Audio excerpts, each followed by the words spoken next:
let me take you for a short cinematic trip through Piotrków County and its complicated history in the past century.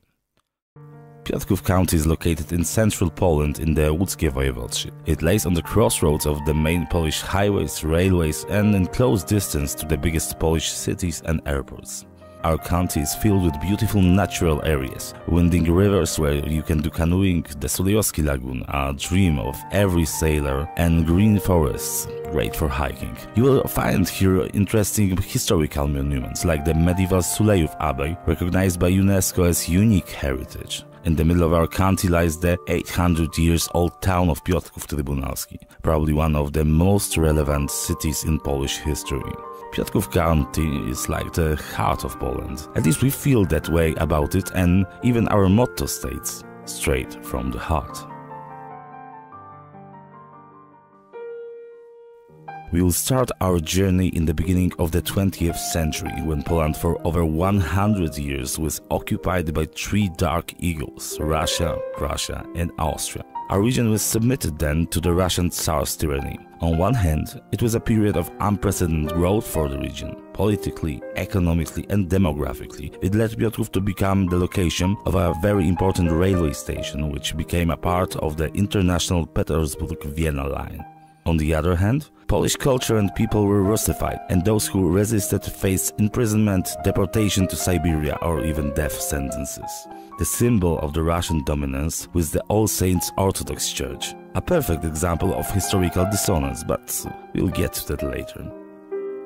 Then came the Great War, and our county became a political and a military center in the Polish struggle for freedom. It ended in the year 1918, when after 123 years, independent Poland was reborn. In the interwar period, our region, like every part of the Second Polish Republic, was a multinational and multi-ethnic place. Next to the Polish majority, you could meet here people of Italian, Greek, Scottish, Ukrainian, Armenian origins, numerous groups of German, Russian, and of course the biggest minority, the Jewish diaspora, which made up close to 25% of Piotrkow's population. Among all the conflicts and differences, the local citizens were able to peacefully coexist and together build a better future. Sadly, that all ended in September 1939 and the outbreak of the Second World War.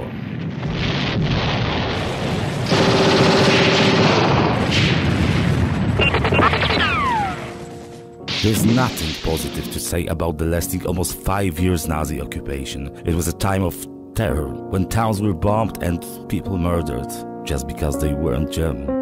The worst fate met the Jewish citizens of our region. The Nazis decided to establish in Piotrków the first ghetto in occupied Europe, and then massed there over 20,000 people.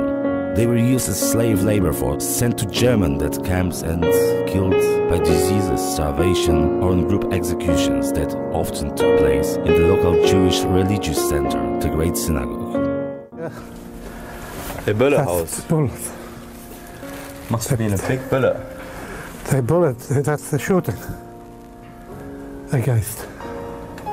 Wow, that is a lovely painting. Huh? That is a lovely painting. 10 Commandments?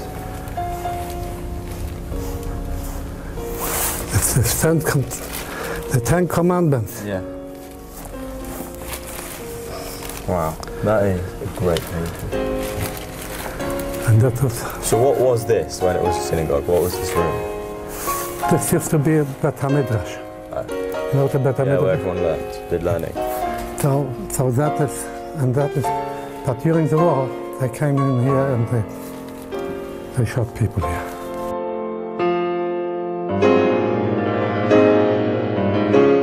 The Nazis destroyed the Great Synagogue and it was rebuilt by the people of Piotrków after the war ended. But almost all members of our local Jewish community didn't survive the Holocaust. Most of those who did, because of the trauma, weren't able to come back to their homeland.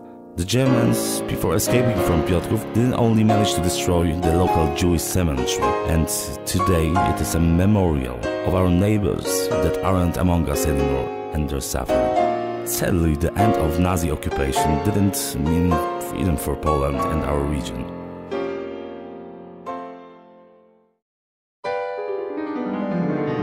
In 1945, the Red Army came. and brought Soviet terror with them. It lasted till the mid-50s and broke or took the lives of countless Polish patriots. On the other hand, we have to admit that the communist period was a time of many positive changes. Factories were built, education became available for everyone and ended illiteracy among people. Electrification was introduced to cities and villages.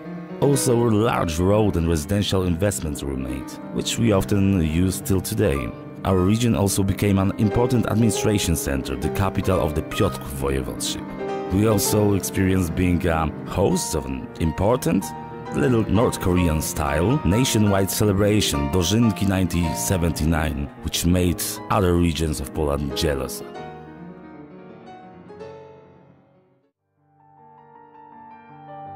But still really happily, in 1989 we gained sovereignty and started building democracy, facing the good and the bad things inherited from the complicated 20th century. I spoke earlier about one of the most symbolical places, showing the dissonance of our heritage and how history can be tricky. The impressive Orthodox Church in the center of Piotrków was built decades ago by the Russians as a symbol of their dominance and oppressive occupation. But now it serves mostly to the Ukrainian refugees who gather there and together seek hope and strength to keep fighting for their freedom against the Russian imperialism, hopefully to the final victory.